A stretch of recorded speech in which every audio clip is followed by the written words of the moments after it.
inaasahan ko naman na hindi ibibigay yung budget ng Office of the Vice President dahil nga hindi naman kami kaalyado ng administrasyon. At nakita na natin yon noong nakaraang taon na syempre kung hindi ka sumusunod, hindi ka kaalyado, ay hindi ka mabibigyan ng pondo para sa mga proyekto ng opisina mo.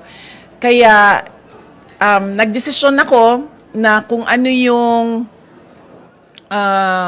yung budget na ibinigay ngayong taon na ito, ay yun din yung budget. Naglagay lang kami ng konti para sa inflation, yun din yung budget para sa susunod na taon. Dahil ayaw kong napapahiya at pinapahiya yung mga ibang personnel ng Office of the Vice President, lalong-lalo na kapag nandun na sila sa House of Representatives or sa Senate na nakaharap yung ating mga miyembro ng Kongreso.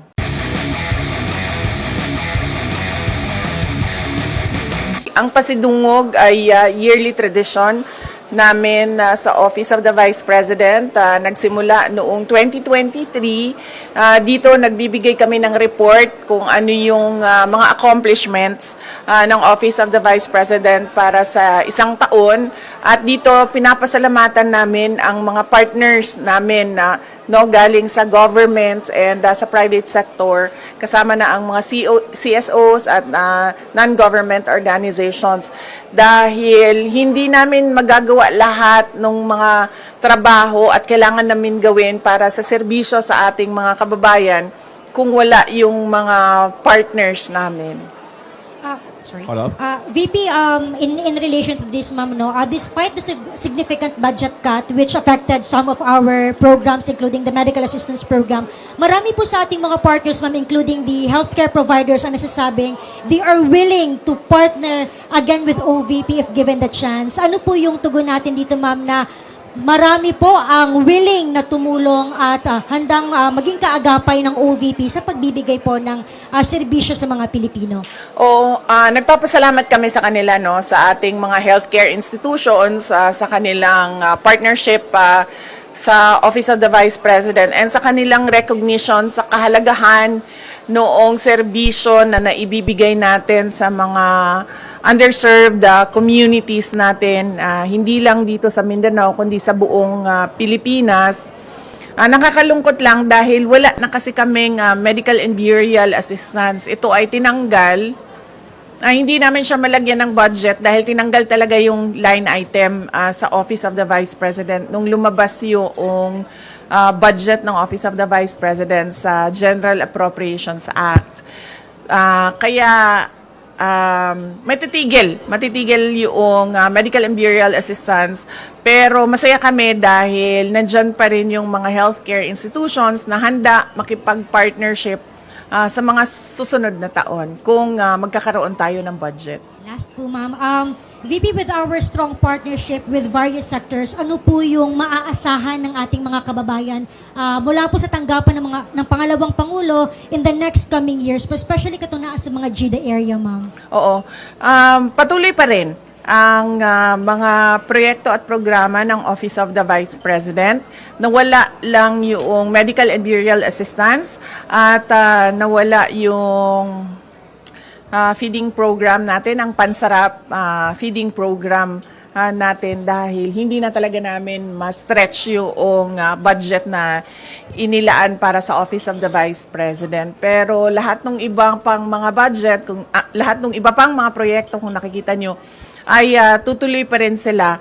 In fact, sa aming 1 million trees na sana ay target ngayong 2028 matapos 1 million. Kung nakikita nyo kanina, approximately nasa 800,000 na tayo. So expectation namin ay matatapos natin ngayong taon ang 1 million trees para sa ating bayan mula sa Office of the Vice President at sa ating mga partners. At ang usapan na lang namin ay itutuloy pa rin namin yung tree planting beyond sa target namin na 1 milyong puno. Okay. Thank you. Next question, Katrina Domingo, ABS-CBN. Good morning, VP. Good afternoon, VP. Ma'am, magkano po yung hihingi na budget ng OVP sa 2026? And ano po yung flagship programs considering na nawala na yung iba? Sa 2026 budget, submit kami ng proposal na 733 million na pesos. Hindi siya kalayuan doon sa approximately 700 million na ibinigay noong nakaraang taon para sa Office of the Vice President. Hindi siya malayo sa 2025 budget ng Office of the Vice President.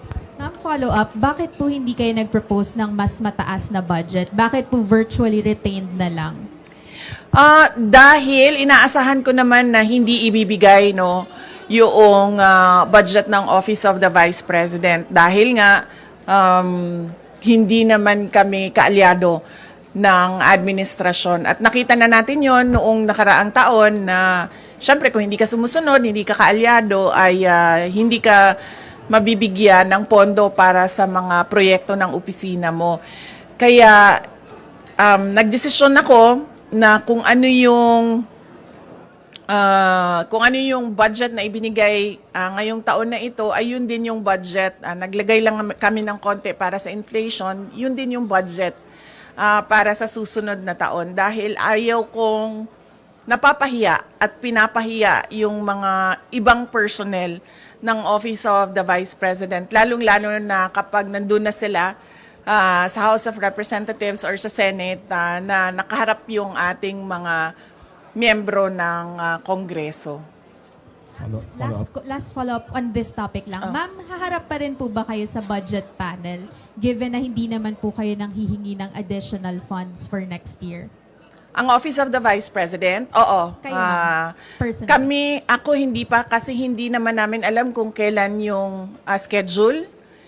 Wala pang ibinigay na schedule para sa Office of the Vice President sa mga hearings, no? So mahirap sumagot kapag hindi natin nakikita kung may conflict yung schedule, but definitely haharap yung Office of the Vice President sa pagsumite ng budget namin at yun.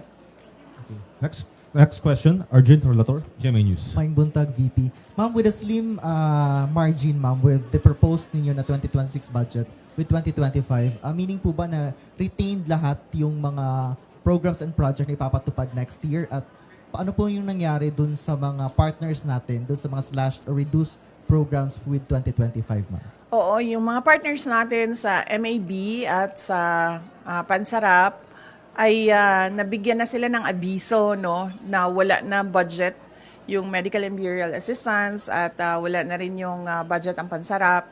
So, i-discontinue na namin yung project at yung partnership sa kanila.